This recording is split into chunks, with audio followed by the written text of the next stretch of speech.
ایسی حکومت جس کو پروٹیکٹ ہی ملیٹنٹس کر رہے ہیں تو اس کی کیا کام ہوگا, اس کا کیا مقاصد ہوں گے. اور وہ مطلب وہ تو خود ہی ایک ایبڈکٹڈ قسم کی حکومتوں کی یہی وجہ ہے کہ اس حکومت کی جو ریٹ ہے وہ اپنے دفاتر سے باہر نہیں نکلتی. اور کئی دفعہ کلیشز ہو چکے ہیں تبروک اور ٹریپولی کے درمیان, لیکن کوئی بھی کلیش جو ہے وہ فیصلہ کن تو نہیں ہوا ابھی تک. لیکن بہرحال تبروک میں جو ہے خلیفہ حفتار جو کہ غدافی کے ایک پرانے جنرل تھے, انہوں نے یہاں پہ حکومت بنائی ہوئی ہے. اور ان کے ساتھ جو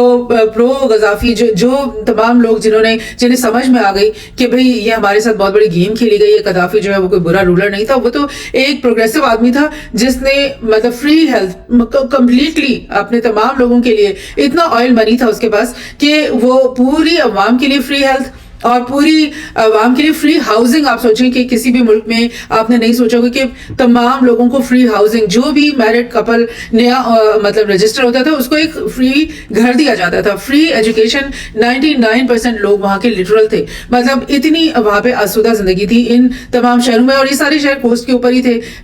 جو ڈیزرٹ کی طرف تو کچھ خاص مطلب پاپولیشن تھی بھی نہیں. تو اب وہی تمام لوگ جن کو احساس ہو گیا کہ یہ ہمارے ساتھ ہوا کیا ہے, اور نیٹو اور یو این نے اور انہوں نے مل کر کے ہمارے ساتھ کیا ہے, تو وہ سب یہاں پہ تبروک میں خلیفہ حفتار کے ساتھ اکٹھے ہو گئے. لیکن ابھی اس وقت بالکل کوئی گورنمنٹ نہیں ہے, کوئی ریٹ نہیں ہے, کوئی ڈیولپمنٹ, کوئی ریکنسٹرکشن کچھ بھی لیبیا میں نہیں ہے. بلکہ یہ دونوں جو پولز ہیں جو بن گئے لیبیا کے اندر, ان کی کے بیکنگ کے لیے مختلف عالمی قوتیں آ گئی ہیں. فار انسٹنس تبروک میں جو خلیفہ حفتار کی حکومت ہے, رشیا اس کو بیک کر رہا ہے, یو اے ای اس کو بیک کر رہا ہے, اور سعودی عرب اس کو بیک کر رہا ہے. اور جو یہ جو ٹریپولی میں حکومت ہے, یہ اس کو جو ہے وہ پہلے یورپین اور ویسٹرن قوتیں بیک کر رہی تھی, لیکن اب کچھ عرصے سے جب سے سیریا کے اندر ترکی اور رشیا نے آ کر کے یو ایس فورسز کو یہاں سے نکلنے پہ مجبور کیا تھا, اسی 2019 کے آس پاس انہی دو قوتوں نے یعنی ترکی اور رشیا نے آ کر کے لیبیا کے فرنٹ میں بھی جو ہے نا وہ آ گئے تھے. اور ٹریپولی کی جو حکومت یہاں پر ہے اس کو ترکی نے آ کر بیک کر لیا, اور تبروک کی حکومت کو آ کر کے رشیا نے بیک کر لیا. تو اب یہ سمجھا جا رہا ہے کہ اگر اب سیریا کی وار اوور ہو گئی ہے, یہاں سے اب اگر رشیا نکلنا چاہتا ہے اور مطلب یہاں پہ کام جیسے کرنا چاہتے تھے سیٹنگ وہ ہو گئی ہے, تو اب وہ تمام فورسز جو یہاں پر ہیں وہ کہاں جائیں گے. تو رشیا کی جو فورسز ہیں ان کے بارے میں پتہ چل رہا ہے کہ وہ تبروک میں آ کر کے خلیفہ حفتار کے ارد گرد جمع ہو رہی ہیں, اور ترکی کے بارے میں کہ وہ بھی اپنا ٹریپولی کی جو حکومت ہے اس کے ساتھ مزید ری انفورسمنٹ کر رہا ہے. اور جو ایرانین فورسز ہیں وہ تو بالکل خاموش ہیں, بالکل ایسا لگتا ہے کہ صفحے سے غائب ہی ہو گئی, مٹا دیا گیا انہیں. اور وی ڈونٹ نو کہ وہ یہیں پر سیریا کے اندر ہی انڈر گراؤنڈ ہو گئی ہیں, چھپ گئی ہیں, یا پھر کیا وہ واقعی پوری کے پورے سیریا کو خالی کر کے عراق کے سرزمین کے اندر شفٹ ہو چکی ہیں. اور اب ان کا آگے لاہی عمل کیا ہوگا. بظاہر تو یہی خبروں میں آ گیا ہے کہ سیریا کے اندر ایران کے جتنے بھی مطلب انفلوئنس تھا یا موجودگی تھی وہ سب ختم ہو گئی ہے. تبھی کہا جا رہا ہے کہ ایران سے جو ہے نا اب لیبنان تک کمک نہیں جا سکے گی, کیونکہ سیریا کے اندر جو ایرانی پریزنس تھی وہ ختم ہو گئی. بہرحال یہ سب باتیں اور یہ سب چیزیں ہیں, لیکن کسی بھی دن آپ مینٹلی پریپیئر ہمیں رہنا ہوتا ہے کہ کوئی بھی نئی خبر آئے گی جو کہ پہلی خبروں کو کی بالکل ٹوٹلی تردید کر دے گی. ایسے چل رہا ہے تیزی سے جیو پولیٹیکل جو چیس بورڈ ہے وہ اتنی تیزی سے جو ہے مووز اپنی نئی دکھا رہے ہیں. تو میں آپ کو جو خبریں شیئر کر رہی تھی نا یہ ٹرکی کے بارے میں کہ کچھ مہینے پہلے لیبیا کے جو آف شور آئل ہے ٹریپولی کی گورنمنٹ میں آ کر کے ترکی نے ان سے بات کی کہ چلو اب ہم مل کر آف شور گیس کی ڈرلنگ کرتے ہیں. اس سے کیا ہوگا کہ جو ٹریپولی کی جو گورنمنٹ ہے وہ زیادہ مضبوط ہوگی. ظاہر گیس جب ڈرلنگ ہوگی, گیس نکلے گی, وہ سیل ہوگی, تو اس سے بہت زیادہ ریونیو آئے گا. آلدھو کہ ریونیوز کی کمی ابھی بھی نہیں ہے ایجپٹ کی گورنمنٹ کے پاس, وہ بھی میں آپ کو بتاتی ہوں, لیکن اس سے وہ اور ویلتھ ہوگی, اور زیادہ ٹریپولی کی گورنمنٹ مضبوط ہوگی, اور زیادہ ٹرکی کے جو قدم ہیں وہ لیبیا کے اندر مضبوط سے مضبوط ہوتے چلے جائیں گے. اور تبھی کی میں آپ کو خبر بتاؤں جبکہ لیبیا کے ساتھ ٹرکی نے یہ آئل ایکسپلوریشن کی بات کی, انہی دنوں میں ایجپٹ کے ساتھ بھی اردوغان نے جو ہے وہ اپنے معاملات سے کی. ایجپٹ کے ساتھ کافی زیادہ ٹسل چل رہا تھا جب سے عرب سپرنگ ہوئی, تب سے آپ کو پتہ ہے کہ ٹرکی کی خاص بات ہے کہ وہ مسلم بردرہڈ کو بیک کرتا ہے. حالانکہ مسلم بردرہڈ ایک ایسی پرانی تنظیم ہے جس سے تمام عرب جو ممالک ہیں نا وہ خائف رہتے ہیں, ہیں, خوفزدہ رہتے ہیں, کیونکہ مسلم بردرہڈ جو ہے نا وہ اس میں جو اس کی جو تحریک ہے اس میں ہمیشہ ایک سوشلسٹ پہلو رہا ہے, ایک ڈیموکریسی کا پہلو رہا ہے کہ بھئی لوگوں کو طاقت دو, اور جب لوگوں کو ڈیموکریسی کے تحت طاقت دینے کی بات آتی ہے تو پھر اس کا مطلب ہوتا ہے کہ سلطنتوں کا وہاں پہ کوئی کام نہیں, کنگڈمز کا وہاں پہ کوئی کام نہیں ہے. اور آپ کو پتہ ہے کہ پوری عرب جو پیننسلا ہے اور جتنے بھی عرب ممالک ہیں تمام کے اندر بادشاہتیں قائم ہیں اس وقت تک. تو ان سب کو جو ہے نا یہ خائف رہتے ہیں, خوفزدہ رہتے ہیں. ایون ایجپٹ جہاں پہ جو کہ گھر ہے مسلم بردرہڈ کا, وہاں پر بھی تمام جو گورنمنٹس ہیں انہوں نے ہمیشہ مسلم بردرہڈ کو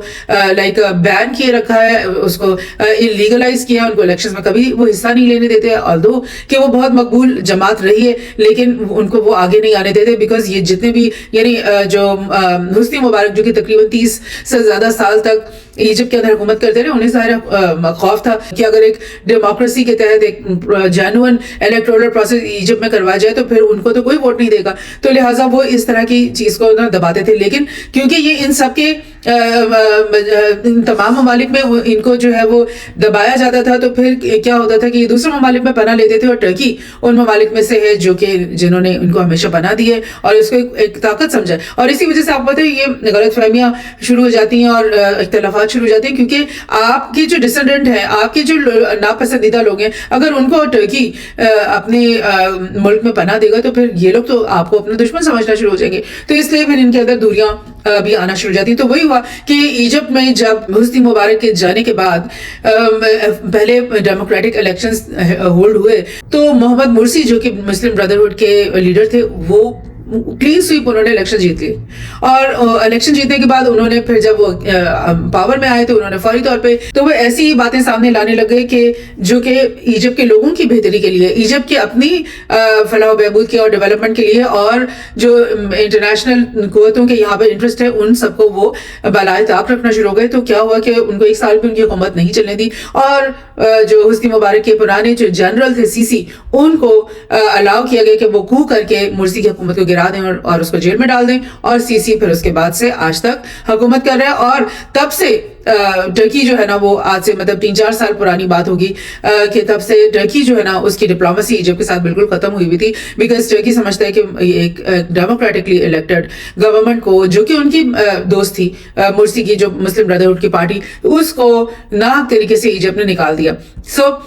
لیکن اس ساری واقعات کے مطلب 3-4 سال بعد آہستہ آہستہ دونوں ممالک میں دوبارہ سے ریپروچمنٹ شروع ہوئی, اور بالآخر اسی سال سپٹمبر میں سی سی جو ہے وہ ٹرکی آئے, انہوں نے اردوغان سے ملاقات کی, اور لائک یہ آپ دیکھیں Egypt Turkey fell out in the after March of 2012 Arab springs, اور یہ سی سی کے جو کو ہے اس کی وجہ سے ناراضگی, کیونکہ مرسی جو ہے وہ فرینڈ تھے اردوغان کے. Nearly 3 years of rapprochement culminated last week with Sisi's traveling to Ankara to meet Erdogan. اس کے بعد انہوں نے بہت سارے ظاہر آپس میں معاہدے کیے اور میمورنڈمز اور ٹریڈ ڈیلز وغیرہ وہ سب تو ہوتی ہیں پھر. اور یہیں پہ یہ بتا دیں کہ ٹرکی جو ہے وہ لیبیا کے جو ویسٹ میں ٹرپلی کی گورنمنٹ ہے اس کو سپورٹ کرتا ہے, اور جو حفتار کی گورنمنٹ ہے تبروک میں اس کو ایجپٹ, یو اے ای اور رشیا یہ تینوں اس وقت ایکٹیولی سپورٹ کر رہے ہیں. آلدو کہ سعودی عرب کے بھی وہاں پہ کچھ نہ کچھ ہوں گے, انفلوئنسز ہوں گے, لیکن یہ زیادہ اس وقت جو کام کر رہے ہیں ایجپٹ کے لیے وہ یو اے ای اور رشیا, یہ دو ممالک ہیں جو کہ اور ایجپٹ ہے جو کہ لیبیا میں خلیفہ حفتار کی بیکنگ کر رہے ہیں, کہاں پہ تبروک میں. سو اب کیا ہوا کہ کچھ ہی 4-5 مہینے پہلے جو لیبیا کے سینٹرل بینک کے گورنر تھے صادق الکبیر, ان کو ٹرپلی کی جو حکومت ہے Turkey backed U N backed جو حکومت ہے ٹرپلی میں, ان لوگوں نے صادق الکبیر کو ڈسمس کر دیا اپنے عہدے سے, جو کہ لیبیا کے سینٹرل بینک کو کا گورنر تھا. اور کیا اس کے ساتھ پرابلم تھی, وہ یہ کہتے تھے کہ صادق الکبیر جو ہے نا وہ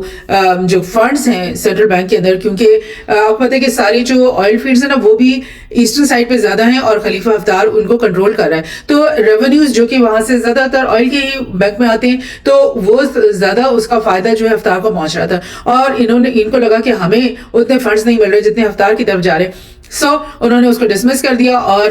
بڑی انٹرسٹنگ بات یہ کہہ رہے ہیں کہ 800 بلین فارن ایکسچینج ریزروز اس وقت سینٹرل بینک آف لیبیا کے اندر موجود ہے. آپ دیکھیں $80 بلین. اور ہمارا ملک جو کہ جس میں کوئی جنگ نہیں ہوا ہے, مطلب الحمدللہ پرامن ہے, لیکن ہمارے پاس 2 بلین 3 بلین نہیں ہوتے اور ہم آئی ایم ایف سے بھیک مانگ رہے ہوتے ہیں. اور یہ وہ قذافی کا ملک جس کو ڈکٹیٹر کہا گیا, جس کو پورے میڈیا میں ہمیشہ برے سے برا اس کی وہ دکھائی گئی, امیج دکھائی گئی, اور وہ نہ صرف پورے ملک کو ویلفیئر اسٹیٹ کی طرح چلا رہا تھا بلکہ اس کے پاس اس کے جانے کے 15 سال بعد بھی آج بھی وہاں پہ 80 بلین کے فارن ریزرو موجود ہیں بینک کے اندر. تو اس ملک کو مطلب کھڑے ہونے میں کس چیز کی ممانعت ہے سوائے اس کے کہ دنیا کی جو قوتیں ہیں وہ یہاں پہ کود پڑی ہیں, پراکسی وارز یہاں پہ کر رہی ہیں, اور اس ملک کے جو اصل لوگ ہیں ان کے پاس پاور گورننس منتقل نہیں ہونے دی جا رہی. سو یہ ہے کہانی, یہ ہے گیم جو دنیا میں چل رہی ہے, اور ہم مطلب انٹرنل پالیٹکس کی نوک جھوک میں لگے رہتے ہیں اور ہمیں سمجھ میں نہیں آتی کہ ہم کس انٹرنیشنل گلوبل چیس بورڈ کے اوپر اس وقت. بہرحال واپس جاتے ہیں کچھ اور نیوز کی طرف کہ اب جو یہ میں نے آپ کو بتایا نا کہ ٹرکی سے اور رشین جو اکوپمنٹس ہیں وہ تبروک میں آنا شروع ہو گئی ہیں, اور ٹرکی بھی ظاہر ہے کچھ ری انفورسمنٹس بڑھائے گا اپنا ٹریپولی کی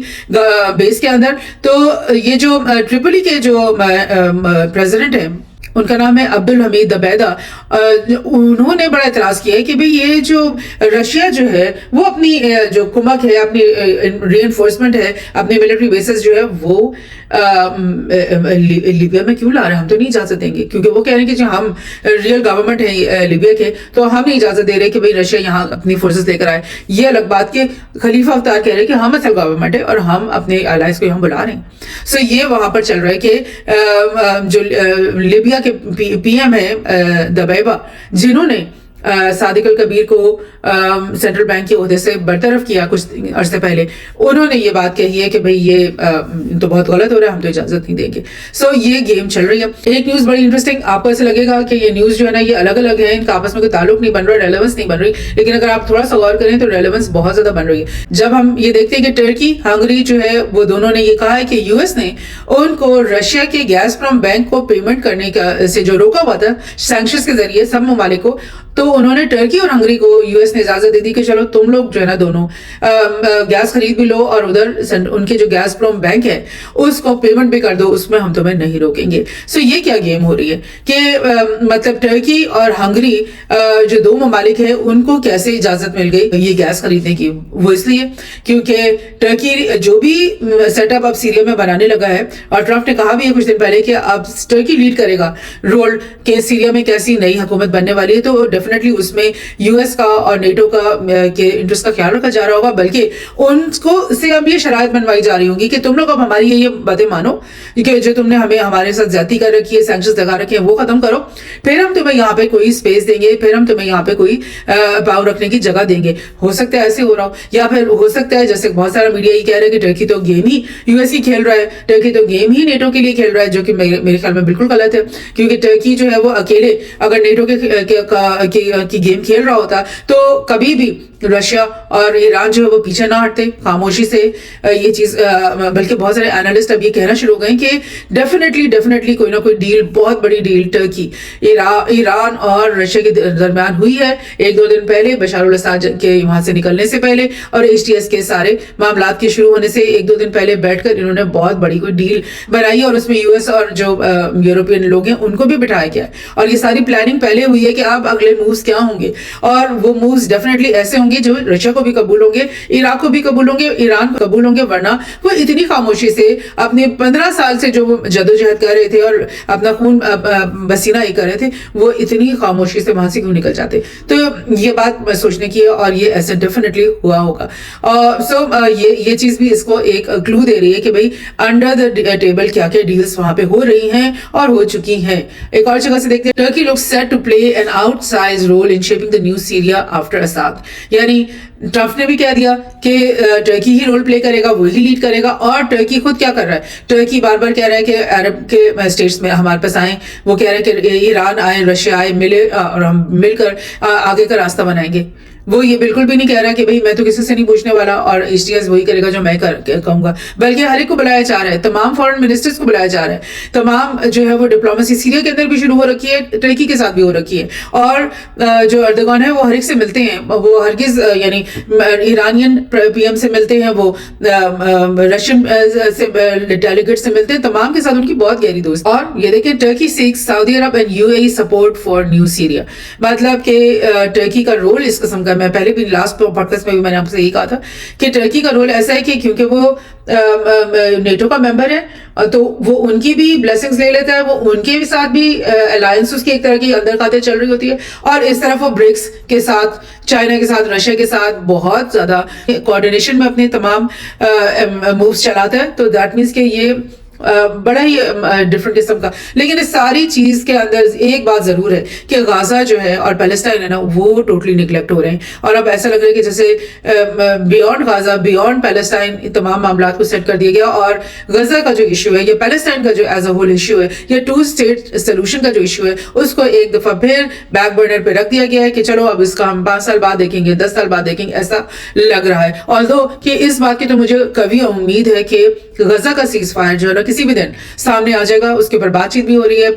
پارٹیز بیٹھی بھی ہوئی ہیں، اور مجھے لگ رہا ہے کہ یہ ساری جو کچھ ہوئی ہے اس کے اندر ڈیفینیٹلی یہ کلاز پہلے سے رکھا گیا ہے کہ یہ سب کچھ ہم کریں گے، بشار الاسد کو نکال دیں گے اور غزہ کے اندر سیز فائر ہوگا، اور یہ آپ کو چند دن میں اب دکھائی دے گا. اور اس کے بعد کیا ہوگا کہ پیلسٹائن کا جو ایز اے ہول ایشو ہے 2 اسٹیٹ سولوشن والا جو معاملہ ہے اس کو اگین بیک برنر پہ رکھ دیا جائے گا، چاہے 5 سال 10 سال. اور یہ عرب اسٹیٹس اور یہ جو ریجنل پاورز ہیں یہ دیکھیں گے کہ کیا وہ کبھی اس قابل ہوتے ہیں کہ دوبارہ سے وہ اتنے اسٹرانگ ہو جائے کہ وہ یو ایس اور جو ہے اسرائیل تمام کو جو ہے نا وہ مقابلہ کر سکے. تو پھر شاید وہ کھڑے ہوں، اللہ کرے جلد کبھی پیلسٹائن کی کاز کے لیے.